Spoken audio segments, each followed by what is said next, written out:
I've been good. I hope you've been doing a lot of bass fishing while you're gone, because I'll tell you what, I've been working. So it's one thing to do, gardening, but it's another one to be working out here in the middle of this heat right now. But it's going to be cooling down, starting to get those gardens ready out here in the desert Southwest. We're going to talk a lot about what you need to plant. But before we do, we kind of want to find out how this garden actually came to fruition.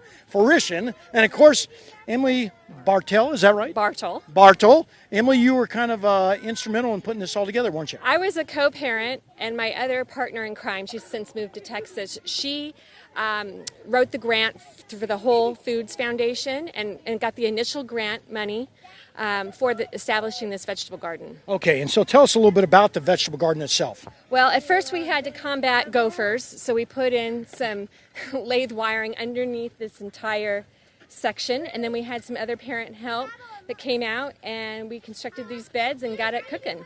Yeah, and I understand you got some rodent problems also. In fact, along with that, they've got some rabbit problems out here, and Scotty was just asking me about rabbit problems the other day. One thing they do, Arnold, come on over here, I'll show it off. They've got a lot of chicken wire out here that's actually surrounding us. How's this working out for you? It's not working out very well, and so we're trying to get even more creative. You'll see that the poultry hex net over there. I saw it. Yeah, it got chewed through holes. Yeah, we're suffering out here. Yeah, it's a real problem. Out here in the desert Southwest, rabbits will literally, like I told Scotty, eat your leg off if you're not careful. Let's talk about a few things you're putting in. I noticed you got some earthworm castings going in right now. Oh, absolutely. We love the worm castings. And we'll also take some chicken manure. And bled meal's lovely, too. We try and get anything out there that anyone offers us to be. And also some bone meal here if you're growing some of those root vegetables. That's another thing we put out here in the garden, out here. And then plant maximizer. Hey, is Scotty around there? I don't know if Scotty's still listening or not. But Scotty, I got a quiz for you. Okay, come on over here. Hey, kids, everybody hold your hands up here. I want you to guess which one, is my granddaughter. Everybody hold your hands up. Let's see here.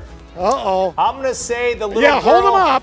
The little girl right there not holding her hand up. Now, she just put her left hand up. Oh, the one with the gloves. Yes, the gloves. Of course. Makes perfect sense. There you go. That's she's her. A doll. Well, thank you very much. She doesn't take after me so much, but she does take after my daughter over there. She's actually the school nurse. She's trying to hide out right there.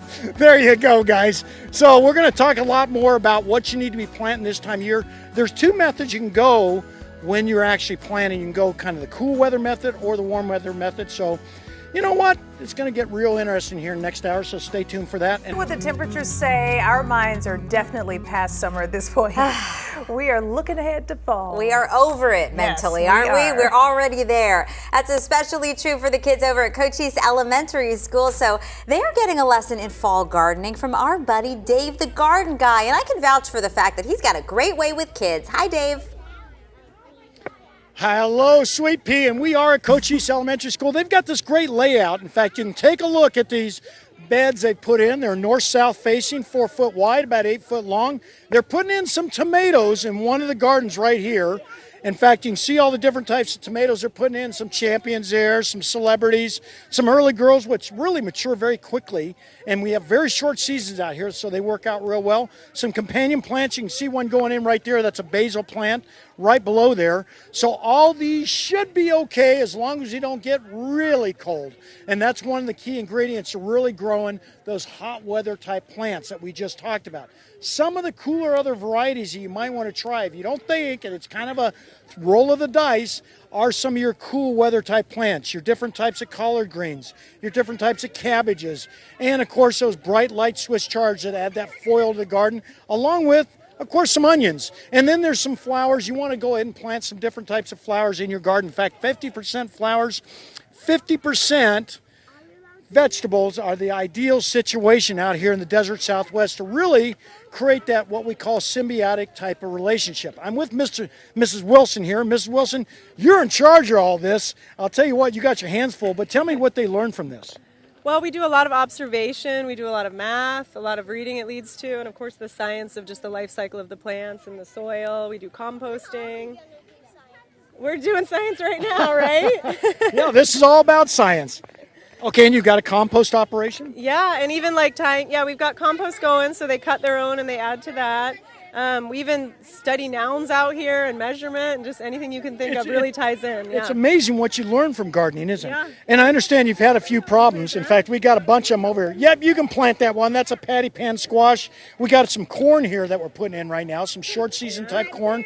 All these work out real well. You can see the excitement that takes place with these kids out here. It is just absolutely outstanding. Here they are pouring out some corn right now. So all this can go in this time of year. These raised beds are about 6 inches out of the soil, and it really is the ideal situation for growing in the desert Southwest. There's lots to do. Some of the amendments that we put in the garden, of course, Arnold, come on over here. You can see some of these earthworm castings. They actually added a couple bags per garden. And then, of course, some blood meal and bone meal. Blood meal for any of your type of leafy type vegetables. Bone meal, of course, for any of your root type vegetables right past here. And you can see all that along with some extreme granules, which is some chicken manure type product for that regular fertilization. It's real important. Get those gardens ready right now. It's going to start cooling off. I know you don't believe it, but I looked at the long range forecast and something tells me we'll probably be in the 60s and 70s here in the next couple weeks, and everybody will be able to plant just like this. Yetta, Yeah. sweet pea, not quite ready to start planting sweet peas right now. A little bit still too hot, but all Okay. the rest of us, everything I talked about earlier, it's the ideal situation. Put it in right now. All right. There you go, Thanks, guys. Dave. Everything you want to know about gardening and more in 3 minutes or less. You got us Back to covered. you.